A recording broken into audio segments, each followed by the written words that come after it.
E aí, tudo bem? Seja muito bem-vindo a mais um Giro da Semana aqui direto do canal oficial da TradeStars. E antes de dar start aos pontos que são foco dos investidores ao longo dessa última semana de outubro, eu peço para você que deixe seu like e considere se inscrever para receber mais conteúdos como esse. Vamos lá, direto ao ponto, nós temos um início de semana bem otimista com os mercados, a gente já percebe isso pelo movimento dos principais ativos que nós viemos acompanhando ao longo das últimas semanas. Para começar, os índices, né, o mercado futuro, ali no início da noite do Brasil, desse domingo, manhã do mercado asiático, né, Bolsa de Tóquio, nós tivemos alguns gaps de alta, principalmente falando de índices americanos e até mesmo alguns dos índices asiáticos. Tudo isso puxado pelo otimismo do acordo comercial Estados Unidos e China.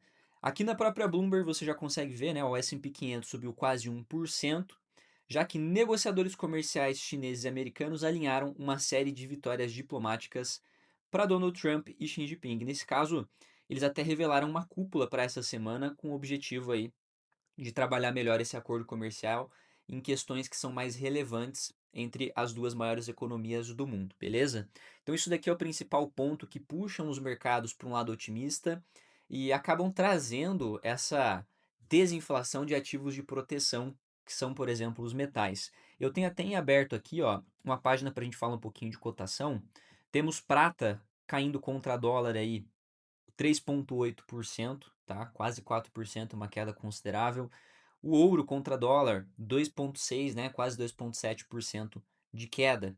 Isso traz para a gente um cenário de que o mercado está, sim, um pouco menos preocupado e removendo posições, né, de forma direta desses ativos de proteção que subiram muito ao longo dos últimos meses. Inclusive, está sendo uma característica ao longo desse começo de semana, um movimento que, para quem é iniciante do mercado, talvez não fique muito intuitivo. Nós temos um dólar fraco em alguns pares principais, né? Nós tivemos uma evolução do euro, da libra e até do próprio AUD, que abriu com um gap de alta na noite desse domingo aqui no Brasil.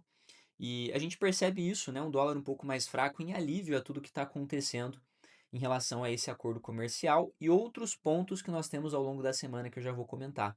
E ao mesmo tempo que nós temos esse dólar relativamente fraco ou estável em relação ao que estava ali até a sexta-feira passada, o ouro também segue para baixo. Então, para quem busca a correlação ao pé da letra, nesse momento não está sendo um momento muito simples, está sendo desafiador.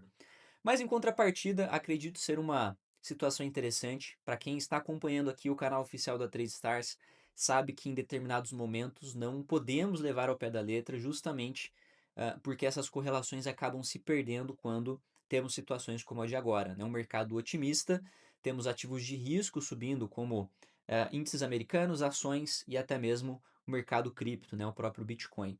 E nesse caso, ativos de proteção, como o próprio ouro para baixo, o iene, né, que sempre trabalha como um ativo de proteção, uma moeda de proteção também muito mais fraco, a gente percebe esse resultado lá dentro do gráfico também, mesmo com um dólar relativamente fraco contra os seus principais pares, tranquilo? Então, esse tópico em relação ao acordo comercial é um tópico importante que eu colocaria no top 3 para essa semana. Porém, a gente não pode esquecer que existem coisas que estão programadas ao longo dessa semana, falando aqui de calendário econômico, e eu vou abrir aqui com vocês direto no moneynownews.com.br, o nosso principal portal de acompanhamento e cobertura das principais notícias, aquelas que são relevantes para você, trader e investidor. Vamos aqui em ferramentas, calendário econômico, e aqui no calendário econômico, vamos colocar para toda semana, para você entender um pouco mais o que nós temos. Então, nessa segunda-feira, como é de se esperar, não temos pontos relevantes a serem acompanhados. Terça-feira, aqui já começamos com confiança do consumidor às 11 horas da manhã. Vamos dar uma olhadinha aqui quem que faz essa divulgação.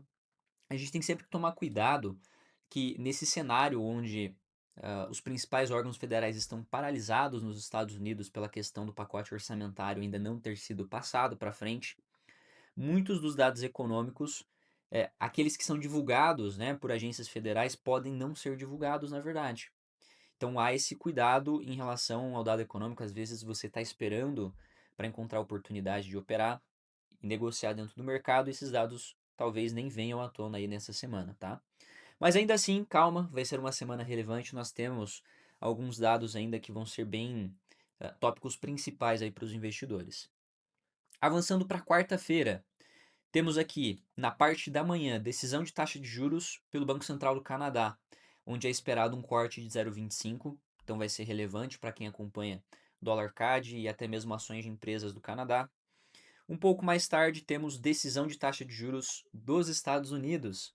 Então, sim, esse eu colocaria no top 3, né, junto com a questão do acordo comercial lá dos Estados Unidos e China, eu colocaria a decisão de juros.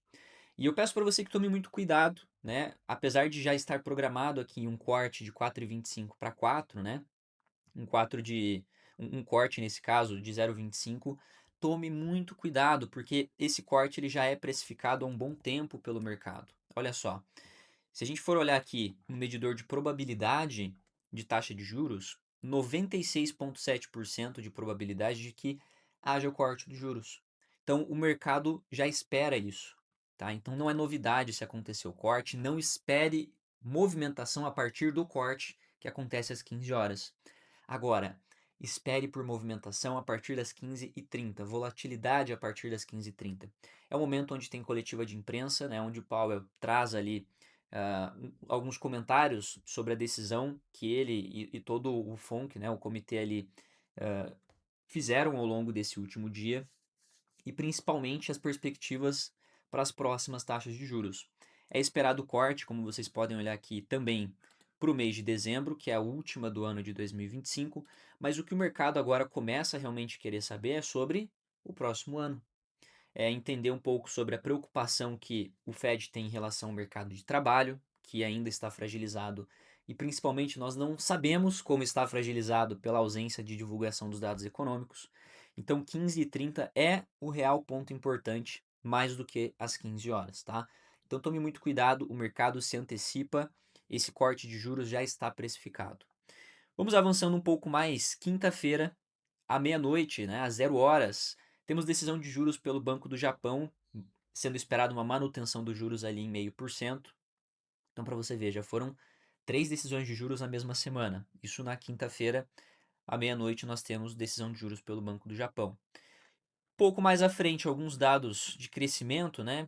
PIB da Alemanha, temos PIB da zona do euro, e aqui, 9h30 da manhã, PIB trimestral dos Estados Unidos, onde provavelmente podemos não ter a divulgação também. Se a gente for olhar aqui, é um site governamental, então se considerarmos a situação da paralisação lá dos Estados Unidos, é provável que não haja essa divulgação. Temos IPC da Alemanha ali às 10 horas e aqui 10h15, decisão de taxa de juros lá pela zona do euro, tá? Sendo esperado a manutenção dos juros em 2,15. Então são 4 decisões de taxa de juros ao longo dessa semana, no intervalo de 2 dias. Você vê que é uma semana muito importante, tá? A gente precisa, sim, trabalhar com muita cautela.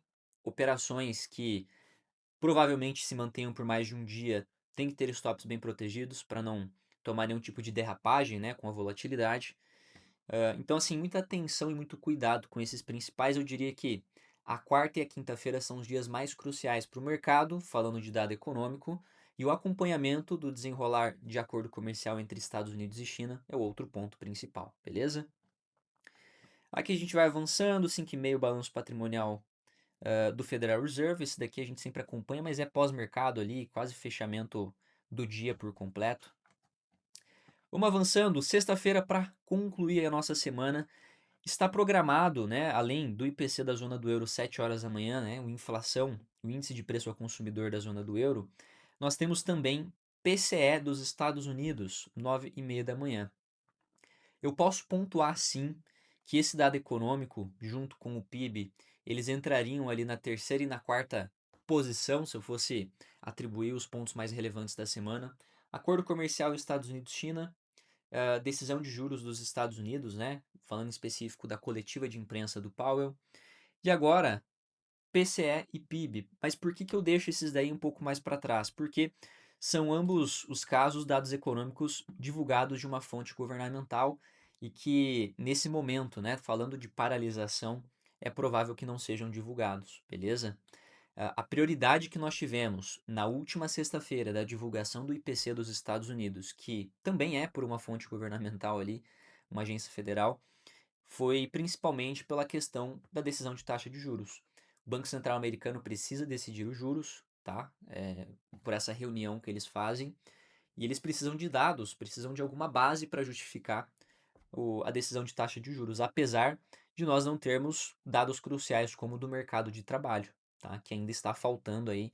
Nós teremos praticamente, se tudo der certo e for aprovado esse pacote orçamentário, nós teremos 2 payrolls em um só. Tranquilo?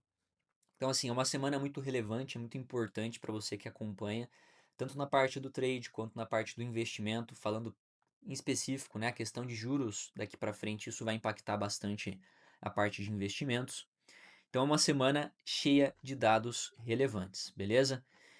Outra coisa que vale pontuar, nessa semana já começou a valer o novo horário, né? A Bolsa Europeia abrindo a partir das 5 horas. Então nós tivemos um postergado aqui no caso para nós que estamos no Brasil, 1 hora, né? Então abria antes 4 horas da manhã, agora está abrindo às 5 horas. Então alinha aí o teu despertador se você acorda para acompanhar o mercado europeu. Temos 1 hora à frente aí para poder acompanhar o início dessas principais bolsas, como a Bolsa de Londres, por exemplo, ou a Bolsa da Alemanha, fechado? Logo mais, provavelmente já nessa próxima semana temos o alinhamento também de novo horário do mercado americano, mas eu pontuo isso com vocês no nosso próximo giro da semana. Para isso é necessário que você se inscreva e deixe seu like para receber mais conteúdos como esse. Eu agradeço para você que assistiu até aqui. Deixe seu feedback sobre essa semana e se ficou claro para você tudo de mais relevante. Muito obrigado e até o próximo conteúdo.